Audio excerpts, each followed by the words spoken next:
দশম শ্রেণীর ইতিহাস প্রথম অধ্যায় ইতিহাসের ধারণা আমরা পড়ছিলাম। স্থানীয় ইতিহাস অবধি হয়েছিল গতদিন। আজকে শহরের ইতিহাস এবং সামরিক ইতিহাস সম্পর্কে সংক্ষেপে আমরা জানব। কোন জায়গাটা একটু দেখতে হবে।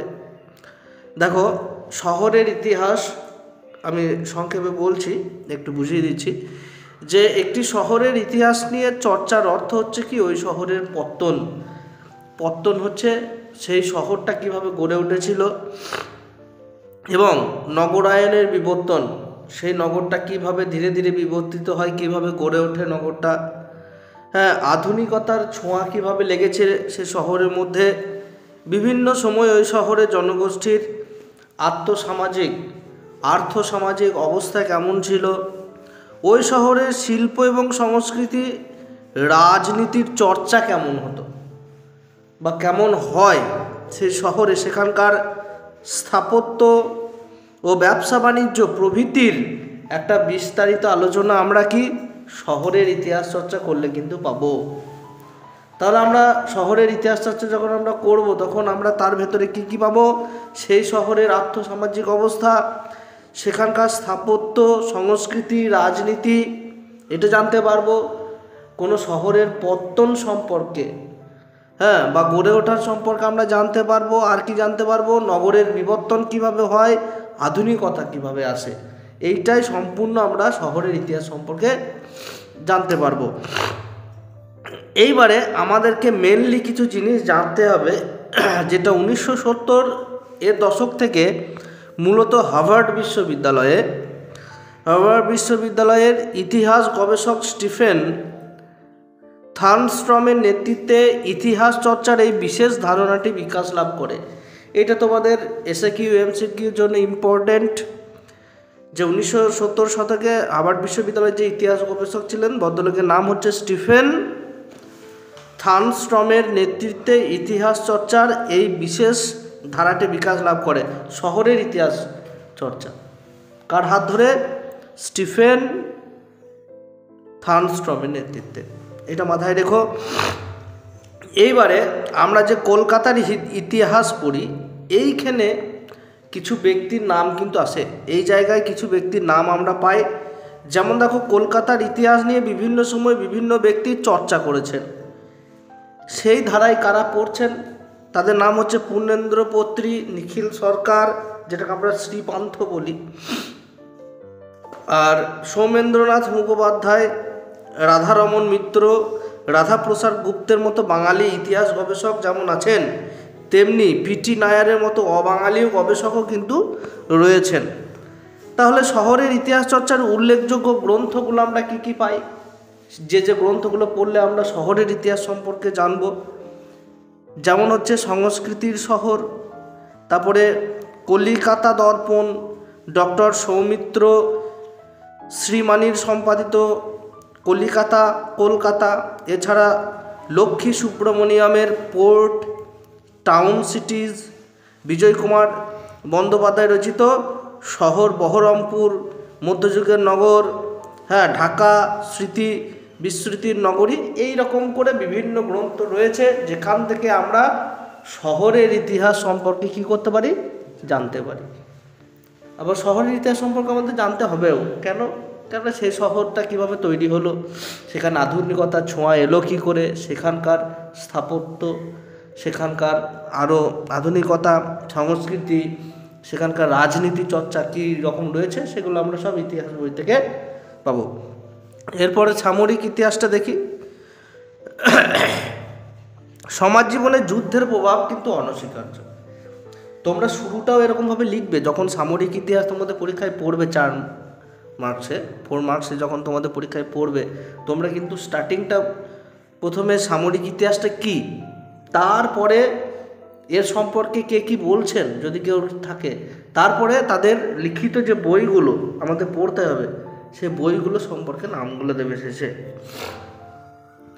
যেমন সমাজ জীবনে যুদ্ধের প্রভাব কিন্তু অনস্বীকার্য। প্রাচীনকালে বিভিন্ন পদ্ধতিতে যুদ্ধের প্রচলন কিন্তু ঘটে। তখন কি নিয়ে যুদ্ধ হতে বলতে লাঠি, তরোয়াল, গদা, তীর, ধনুক, নিয়ে দল বেঁধে সেনাবাহিনীদের মুখোমুখি যুদ্ধ চলতো সামনাসামনি।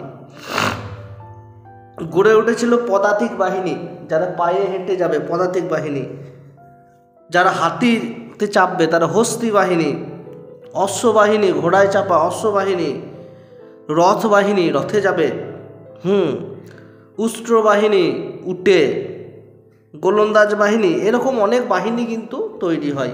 বুঝতে পেরেছ? আছে। সৈন্যদের আত্মরক্ষার জন্য ছিল ঢাল, বর্ম, শিরোত্রাণ। এবারে তাদের বর্ম হিসাবে কি কি ছিল?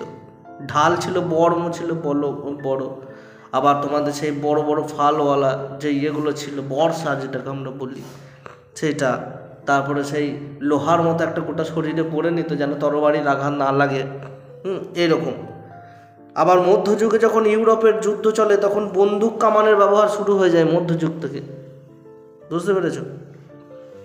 বাবর অনেক কম সৈন্য নিয়েও শুধু কামানের সহায়তায়, শুধু কামান চালিয়েই প্রথম পানিপথের যুদ্ধ ইব্রাহিম লোদির বিশাল বাহিনীকে পরাজিত করে ভারতে মোগল সাম্রাজ্যের পত্তন শুরু করে। পতন নয়, পত্তন মানে গড়ে তোলে আর কি, মোগল সাম্রাজ্য গড়ে তুলেছিল।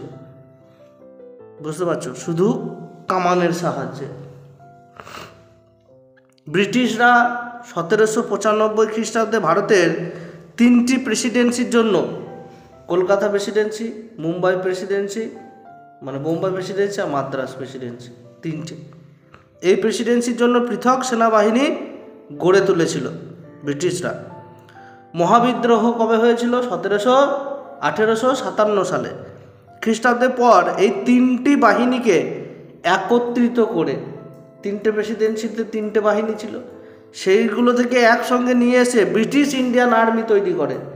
ব্রিটিশ ইন্ডিয়ান আর্মি তৈরি করে এবং 1930 খ্রিস্টাব্দে কী হয়? ইন্ডিয়ান নেভি, ইন্ডিয়ান এয়ারফোর্স গড়ে তোলা হয়। এই যে এখনকার ইন্ডিয়ান এয়ারফোর্স, ইন্ডিয়ান নেভি, সেই রকম ভিত কিন্তু সেই ইংরেজদের আমলেই চালু হয়ে গিয়েছিল। ফলে ভারতীয় সামরিক বাহিনী আধুনিক হয়ে ওঠে। এখন তো অত্যাধুনিক। বেশ, তারপরে দেখো আবার গোলা বারুদ, বিমান, বোমা, রকেট লঞ্চার, মাইন, সাবমেরিন প্রভৃতি ব্যবহারে প্রথম দ্বিতীয় বিশ্বযুদ্ধ অতি ভয়ঙ্কর হয়ে ওঠে। আমরা জানি জাপানের ওপরে কি হয়, 2টো পরমাণু পড়েছিল। বুঝতে পেরেছ? মানে তখন কি চালু হয়ে যায়? তখন কিন্তু পারমাণবিক শক্তি অর্থাৎ পরমাণু কিন্তু চালু হয়ে যায়, মানে যুদ্ধে। আমেরিকা মেরেছিল জাপানের ওপরে। বেশ, তাহলে যুদ্ধের এই সমস্ত ইতিহাস নিয়ে বর্তমান চর্চা কিন্তু যথেষ্ট বৃদ্ধি পেয়েছে, অর্থাৎ যুদ্ধ নিয়ে এই সমস্ত ইতিহাসও কিন্তু আমরা পড়ি।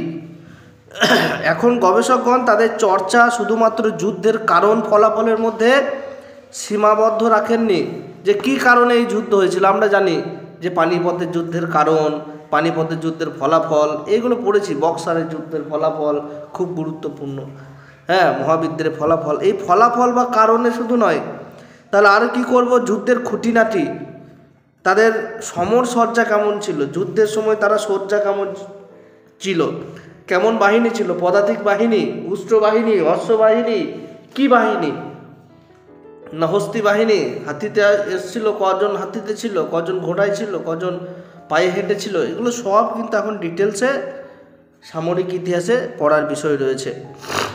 তাদের পোশাক, অস্ত্রশস্ত্রও তাদের ইতিহাস চর্চার পরিধির মধ্যে কিন্তু এনেছেন। দেখো কিছু বই রয়েছে খুব গুরুত্বপূর্ণ, যেমন যদুনাথ সরকারের military history of India, Surendranath সেনের military system of the Marathas, Robert আর্মের history of military transactions in Hindustan, Uma প্রসাদের military costume of India, GS সাধুর a military history of ancient India, এইরকম বিভিন্ন বইগুলো রয়েছে যেখান থেকে আমরা সামরিক ইতিহাস চর্চা সম্পর্কে সম্পূর্ণ জানতে পারি। মোটামুটি কেমন সাজসজ্জা ছিল, কেমন বাহিনী ছিল, কেমনভাবে যুদ্ধ কৌশল ছিল, সবটাই, আর এগুলো আমাদের জানাও দরকার আছে, বুঝতে পেরেছো? পরের দিনে আমরা এই অবধি হলো, পরের দিনে আমরা পরিবেশের ইতিহাস এবং বিজ্ঞান আর প্রযুক্তি চিকিৎসার ইতিহাস সম্পর্কে সংক্ষেপে আমরা জানবো। ছোট ছোট করে পড়ছি, ফলে আমরা বুঝতে সুবিধা হবে, এবং এইগুলো তোমরা কিন্তু বাড়ি বসে আত্মস্থ করো। যেগুলো বুঝিয়ে দিলাম এই জিনিসগুলো কিন্তু আর একবার ভালোভাবে পড়বে, তোমাদের একদম লিখে লিখে কিন্তু তোমরা এই জায়গাগুলো মনে রাখার চেষ্টা করো, ঠিক আছে? আর যদি কোনো অসুবিধা থাকে অবশ্যই আমাকে জিজ্ঞেস করো, যারা অফলাইনে রয়েছো।